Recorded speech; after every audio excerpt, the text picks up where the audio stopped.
ఓం నమః శివాయ, శ్రీమాత్రే నమః. మీరు చూస్తున్నారు దీన్ని తెలుగులో కూతురు బుడమ అంటారండి.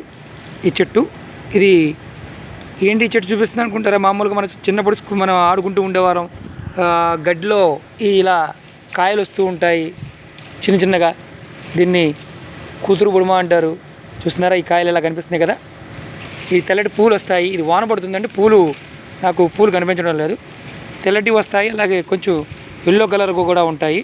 నేను ఈరోజు మీకు దీనిలో ఉన్న అద్భుతమైన తంత్రం గురించి చెప్పడానికి నేను ప్రయత్నం చేస్తాను. ఇదేంటంటే ఈ చెట్టులో కూడా తంత్రం ఉందా అని అడగచ్చు. మన ఋషులు మనకిచ్చిన వరం ఏంటంటే ప్రకృతిలో ప్రతిదీ కూడా ఒక అద్భుతమైన వనమూలిక. ఈ వనమూలికల్ని మనం సంగ్రహించడమే విధి విధానంగా సంగ్రహించగలిగితే, మిత్రులందరికీ నేను చెప్తున్నాను, ఏదైనా సరే విధి విధానం అనేది ఒకటి ఉంటుంది. మూలికాపచార పూజలు ఉంటాయి, విధి విధానంగా పంచోపచార పూజలు చేసుకోవాలి, ఆ నక్షత్రం తెచ్చుకోవాలి. అలా తెచ్చుకున్నప్పుడు ఈ మూలికల యొక్క ఖచ్చితమైన ఫలితాలు రావడం జరుగుతుంది.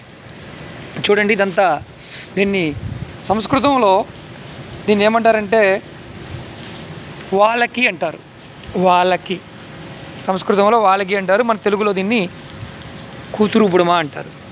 ఇది తెల్లటి పూలు వస్తాయండి, ఎందులో ఎల్లో కలర్ పూలు కూడా వస్తాయి, చిన్నగా చిన్న చిన్న కాయలు వస్తాయి. దీనివల్ల లాభం ఏంటి అనేది మీకు చెప్తాను.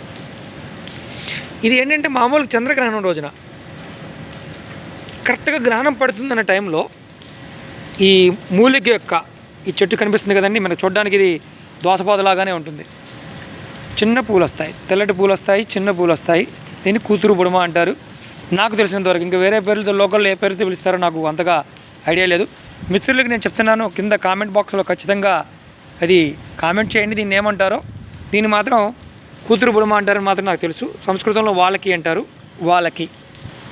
ఈ చెట్టుని చంద్రగ్రహణం రోజున కరెక్ట్గా గ్రహణ వేళ, అంటే గ్రహణం పడుతున్న టైంలో ఈ చెట్టు వేరు ఉంటుంది కదండి, తల్లి వేరు ఉంటుంది కదా, మెయిన్ వేరు తెచ్చి కరెక్ట్గా పూజ చేసుకొని, అంటే పంచోపచార పూజలు కరెక్ట్గా పూజ చేసి, అంటే కరెక్ట్గా ధూపదీప నైవేద్యాలు సమర్పించి గ్రహణం టైంలో బాగా గుర్తుంచుకోండి. గ్రహణం టైంలో దీనికి ముందు చెట్టుకి ముందు రోజున నిమంత్రణ చెప్పుకోవడం, అలాగే కరెక్ట్గా పంచోపచార పూజ చేసుకోవడం, మీ ఇష్టదైవాన్ని 1008 సార్లు చెట్టుకి జపం చేసుకోవడం, ప్రదక్షిణ చేయడం కూడా చేయాలి.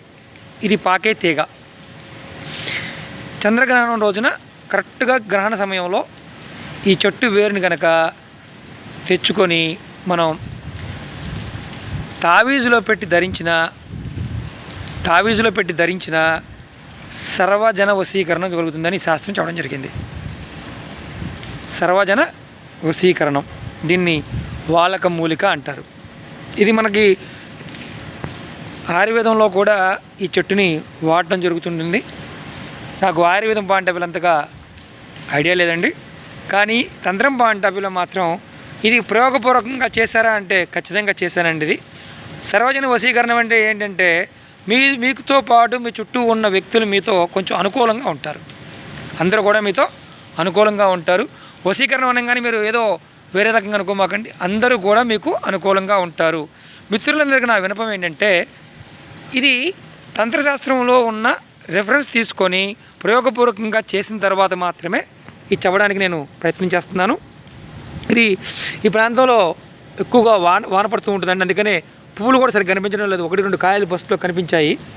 ఇది చూడండి, ఒకసారి చెట్టుని ఒకసారి చూడండి, మళ్ళీ ఒకసారి చూపిస్తాను. ఇది మీరు విధి విధానంగా చక్కగా పూజ చేసుకొని, పంచోపచార పూజలు చేసుకొని, అమ్మవారి స్వరూపంగా భావించి, యక్షిణీ దేవతలు ఉంటారండి చెట్లలో. ప్రతి దాంట్లో యక్షిణీ దేవత చెట్లు ఉంటారు. చెట్లలో యక్షిణీ దేవతలు ఉంటారు. ఖచ్చితంగా మీరు అమ్మవారిని ఆరాధించి, మీరు గురుమంత్రం ఉంటే ఇంకా చాలా ఉత్తమంగా పనిచేస్తుందండి.